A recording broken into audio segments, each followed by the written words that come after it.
Friends, welcome to Kannan info Tamil. நம்ம இன்னைக்கு என்ன டாபிக் பார்க்க போறோம் அப்படின்னா, 3 முக்கியமான டிஃபென்ஸ் அப்டேட் இந்த வீடியோல பார்க்க போறோம். முதல் டிஃபென்ஸ் அப்டேட், சில நாட்களுக்கு முன்பு ஜம்மு அண்ட் காஷ்மீர் யூனியன் டெரிட்டரியில இந்திய ராணுவத்திற்கும் தீவிரவாதிகளுக்கும் இடையே 36 மணி நேரம் ஒரு என்கவுண்டர் நடந்தது. இந்த என்கவுண்டர்ல இந்திய ராணுவத்தை சேர்ந்த 5 வீரர்கள் கொல்லப்பட்டிருக்காங்க. இந்த சூழ்நிலையில பாகிஸ்தான் ஜம்மு அண்ட் காஷ்மீர்ல முன்னாடி எப்படி ஆபரேட் செஞ்சிட்டு இருந்தாங்களோ அதிலிருந்து முற்றிலும் வேறுபட்டு தற்போது ஒரு புதிய சதி திட்டத்தோட பாகிஸ்தான் களம் இறங்கி இருப்பதா செய்திகள் வெளிவந்திருக்கு. பாகிஸ்தான் ஜம்மு அண்ட் காஷ்மீர்ல தீவிரவாதத்தை திருப்பி கொண்டு வருவதற்கு என்ன மாதிரியான வேலைகளை செஞ்சு வந்துகிட்டு இருக்காங்க, இந்தியா பாகிஸ்தானின் முயற்சிகளை எப்படி முறியடித்து வந்துகிட்டு இருக்காங்க அப்படிங்கிறது குறித்து பார்க்கலாம். இரண்டாவது அப்டேட், இன்னும் ஒரு சில வாரங்கள்ல கேபினெட் கமிட்டி ஆன் செக்யூரிட்டி அமைப்போட மீட்டிங் நடக்க இருக்க உள்ளது. இந்த மீட்டிங்க டிஃபென்ஸ் மினிஸ்டர் ராஜ்நாத் சிங் இல்லனா பாரத பிரதமர் நரேந்திர மோடி அவர்கள் நடத்துவாங்க.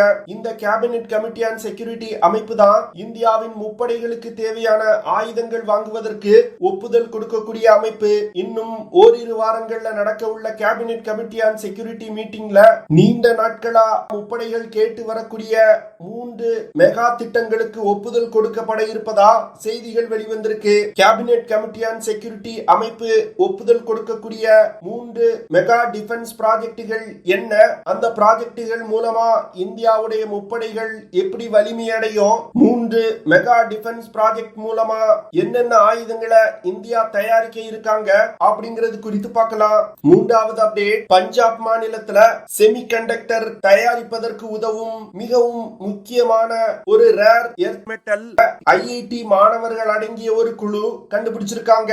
இந்த கண்டுபிடிப்பு மூலமா இந்தியாவின் செமிகண்டக்டர் இண்டஸ்ட்ரியோட போக்கையே மிகப்பெரிய அளவுல மாற்ற முடியும் அப்படின்னு விஞ்ஞானிகள் சொல்றாங்க.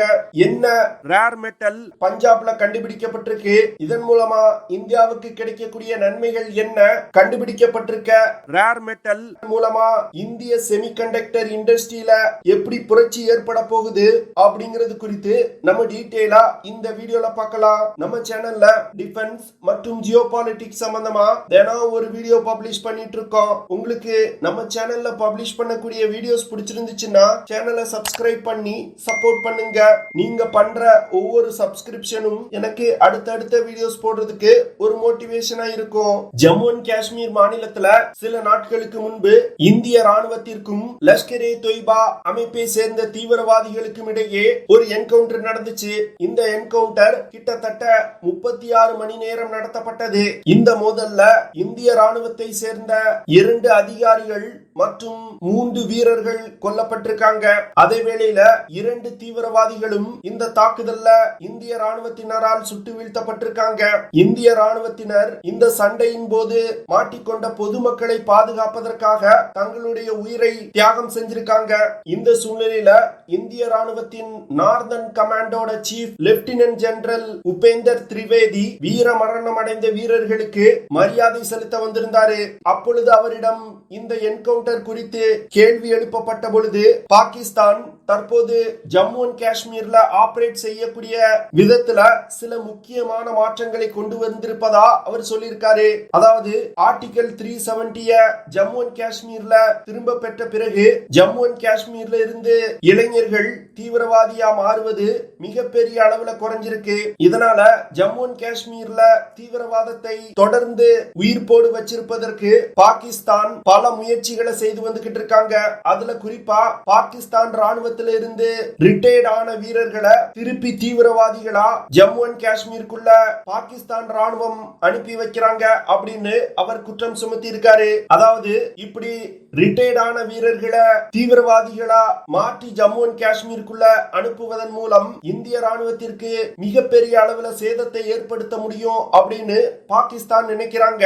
அது மட்டும் இல்லாம ஆப்கானிஸ்தான்ல ட்ரெயின் செய்யப்பட்ட தீவிரவாதிகளை தற்போது காஷ்மீருக்குள்ள அனுப்பி வைக்கிறாங்க. இப்போ என்கவுண்டர் நடந்திருக்க ரஜோரி செக்டார்ல கிட்டத்தட்ட 25 தீவிரவாதிகள் இன்னும் ஆபரேட் செஞ்சு வந்துகிட்டு இருக்காங்க அப்படின்னு நார்தன் கமாண்டோட சீஃப் சொல்லியிருக்காங்க. சொல்லியிருக்காரு. அந்த தீவிரவாதிகள் இன்னும் ஒரு சில மாதங்கள்ல கொல்லப்படுவாங்க அப்படின்னும் அவர் சொல்லியிருக்காரு. ரஜோரி பகுதியில் நடத்தப்பட்ட ஆபரேஷன்ல 2 தீவிரவாதிகள் கொல்லப்பட்டாங்க அப்படின்னு சொல்லியிருந்தோம். அதுல குவாரி அப்படிங்கிற ஒரு முக்கியமான தீவிரவாதிய இந்திய ராணுவத்தினர் சுட்டுக் கொண்டிருக்காங்க.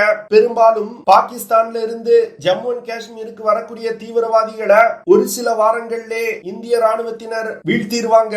ஆனா இந்த குவாரி ஒரு வருடத்திற்கு மேலா ஜம்மு அண்ட் காஷ்மீர் பகுதியில ஆபரேட் செஞ்சு வந்துகிட்டு இருந்திருக்கான். இவன் தான் ஜம்மு அண்ட் காஷ்மீர்ல சமீபத்தில் நடந்த பல தாக்குதல்களுக்கு மூளையா செயல்பட்டிருப்பது தெரிய வந்திருக்கு. இந்த குவாரி பாகிஸ்தான் ராணுவத்தால ஆப்கானிஸ்தான்ல வச்சு பிரத்யேகமா பயிற்சி கொடுக்கப்பட்ட ஒரு தீவிரவாதி. சமீப காலமா லஷ்கரே தொய்பா அமைப்பின் தலைவனா காஷ்மீர்ல செயல்பட்டிருக்கான். இவ்வளவு முக்கியமான தீவிரவாதிய இந்தியா எலிமினேட் செஞ்சிருப்பது ரஜோரி டிஸ்ட்ரிக்ட்ல இருக்கக்கூடிய மக்களுக்கு ஒரு நம்பிக்கையை கொடுத்திருக்கு. ஏன்னா இந்த குவாரினால ரஜோரி டிஸ்ட்ரிக்ட்ல 6க்கும் மேற்பட்ட பொதுமக்கள் கொல்லப்பட்டிருக்காங்க. குவாரி போன்ற முக்கியமான தீவிரவாதிய இந்திய ராணுவம் எலிமினேட் செஞ்சிருக்கிறதுனால இந்த பகுதியில தீவிரவாதம் பெருமளவுல குறையும் அப்படின்னு சொல்றாங்க. அது மட்டும் இல்லாம பாகிஸ்தானுக்கு குவாரியோட இழப்பு ஒரு மிகப்பெரிய அடி அப்படின்னு சொல்லப்படுது. என்ன பொறுத்த மட்டில் இந்தியா பாகிஸ்தான்ல ஒரு சர்ஜிக்கல் ஸ்ட்ரைக் செஞ்சதோட நிப்பாட்டிட்டாங்க. அந்த விஷயத்தை திரும்பவும் இந்தியா செய்யணும் அப்படின்னு நான் கேட்கிறேன்.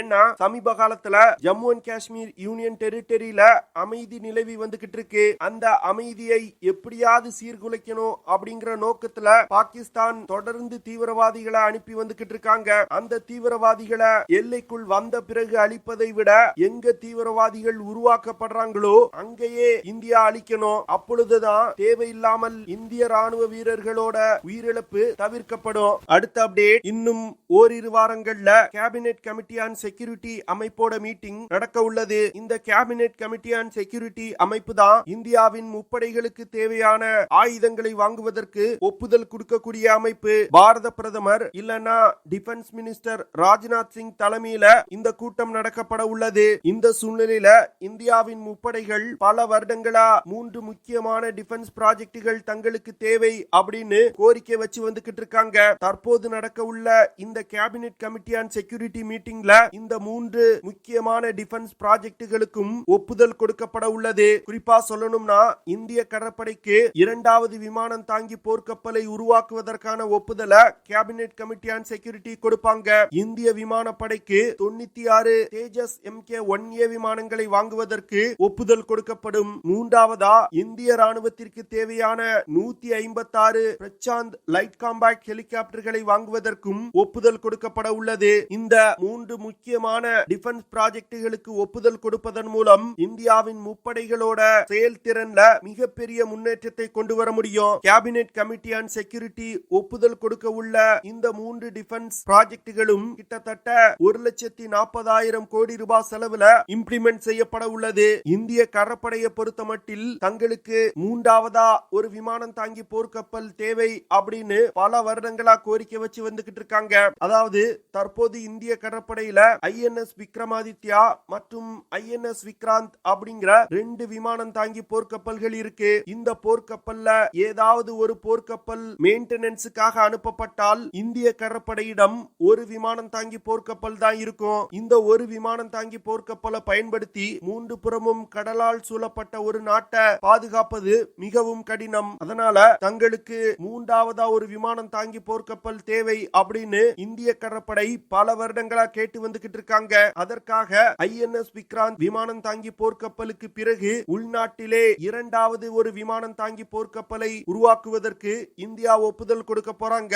இந்த உள்நாட்டிலே உருவாக்கப்பட உள்ள indigenous aircraft carrier 2 INS Vikrant விமானம் தாங்கி போர்க்கப்பல் போன்றே உருவாக்கப்பட உள்ளது. சமீபத்தில் இந்திய கடற்படையில் இணைக்கப்பட்டிருக்க INS விக்ராந்த் விமானம் தாங்கி போர்க்கப்பல் இருக்கக்கூடிய சில முக்கியமான பிரச்சனைகளை தீர்த்து இந்த 2வது இண்டிஜினியஸ் ஏர்கிராப்ட் கேரியர் உருவாக்கப்பட உள்ளது. விமானம் தாங்கி போர்க்கப்பலோட அளவை பொறுத்தமட்டில் INS விக்ராந்த் விமானம் தாங்கி போர்க்கப்பல் போன்றே இருக்க போகுது. குறிப்பா சொல்லணும் அப்படின்னா 262 மீட்டர் நீளமும் 62 மீட்டர் அகலமும் 59 மீட்டர் உயரமும் கொண்டதா இருக்க போகுது. இந்த விமானம் தாங்கி போர்க்கப்பல்னால தொடர்ந்து 15,000 கிலோமீட்டர் தூரம் வரைக்கும் பயணம் பண்ண முடியும். விமானம் தாங்கி போர்க்கப்பல்கள் அப்படின்னாலே அந்த கப்பல்ல இருக்கக்கூடிய விமானங்கள் தான் மிகவும் ஒரு முக்கியமான விஷயமா பார்க்கப்படும். அந்த வகையில இண்டிஜினியஸ் ஏர்கிராஃப்ட் கேரியர் 2 கப்பல்ல கிட்டத்தட்ட 36 போர் விமானங்களை இந்தியா பயன்படுத்த போறாங்க. இந்த இண்டிஜினியஸ் ஏர்கிராஃப்ட் கேரியர் 2 விமானம் தாங்கி போர்க்கப்பல்ல ரஃபேல் எம் போர் விமானங்களை இந்தியா பயன்படுத்த போறாங்க. இந்த இண்டிஜினியஸ் ஏர்கிராஃப்ட் கேரியர் விமானம் தாங்கி போர்க்கப்பல்களை வான் அச்சுறுத்தல்கள்ல இருந்து பாதுகாப்பதற்கு 32 செல்கள் கொண்ட வெர்டிகல் லான்ச்சிங் சிஸ்டம் இந்த கப்பல்ல இணைக்கப்பட்டிருக்கு. இந்த வெர்டிகல் லான்ச்சிங் சிஸ்டங்கள்ல பாரக்கேட் சர்ஃபேஸ் டு ஏர் மிசைல்கள் பயன்படுத்தப்பட உள்ளது. சில மாதங்களுக்கு முன்பு இந்திய அரசாங்கம் 83 தேஜஸ் MK-1A விமானங்களை வாங்குவதற்கு HAL நிறுவனத்திற்கு ஒரு மிகப்பெரிய ஆர்டரை கொடுத்தாங்க. இதனைத் தொடர்ந்து தற்போது நடக்க உள்ள இந்த கேபினெட் கமிட்டி ஆன் செக்யூரிட்டி மீட்டிங்ல 97 தேஜஸ் MK-1A விமானங்களை தயாரிப்பதற்கு HAL நிறுவனத்திற்கு ஒப்புதல் கொடுக்க போறாங்க. அதாவது இந்திய விமானப்படையில மிராஜ் 2000, ஜாகுவார் போன்ற பல விமானங்கள் அடுத்த 10 வருடங்கள்ல ரிட்டையர்ட் ஆக போகுது. அது மட்டும் இல்லாம வாழ்நாள் நீட்டிக்கப்பட்ட MiG-21 விமானங்களும் இந்திய விமானப்படையில பயன்படுத்தப்பட்டு வந்துகிட்டு இருக்கு. இந்த விமானங்களை இன்னும் சில வருடங்கள்ல இந்திய விமானப்படையில இருந்து ரிட்டையர்ட் செய்வதற்கு விமானப்படை திட்டமிட்டிருக்காங்க. இதனால இந்திய விமானப்படையில் உள்ள விமானங்களின் எண்ணிக்கை வெகுவா குறையும். அதற்காக தான் கூடுதலா 97 தேஜஸ் MK-1A விமானங்களை இந்திய விமானப்படைக்காக வாங்குவதற்கு கேபினெட் கமிட்டி ஆன் செக்யூரிட்டி மீட்டிங்ல ஒப்புதல் கொடுக்கப்பட உள்ளது. தேஜஸ் MK-1A விமானம் தற்போது இந்திய விமானப்படையில் பயன்பாட்டில் உள்ள தேஜஸ் MK-1 விமானத்தை விட அப்கிரேட் செய்யப்பட்ட விமானம். இந்த விமானத்தினால அதிகபட்சமா 13,500 கிலோகிராம்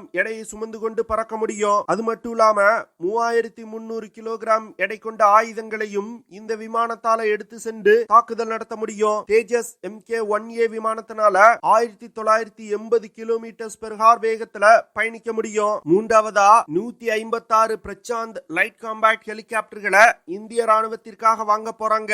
இந்த பிரச்சாந்த் லைட் காம்பேக்ட் ஹெலிகாப்டர்கள் முழுக்க முழுக்க இந்தியாவிலே உருவாக்கப்பட்ட ஒரு அட்டாக் ஹெலிகாப்டர். இந்த பிரச்சாந்த் லைட் காம்பேக்ட் ஹெலிகாப்டர்களை பிரத்யேகமா ஹை ஆல்டிடியூட் பகுதிகளில் தாக்குதல் நடத்துவதற்காக இந்தியா உருவாக்கி இருக்காங்க. தற்போது அட்டாக் ஹெலிகாப்டர்களை பயன்படுத்தி தீவிரவாதிகளுக்கு எதிராக ஒரு ஆபரேஷன் நடத்தணும்னா இந்திய ராணுவம் இந்திய விமானப்படையிடம் கேட்பாங்க.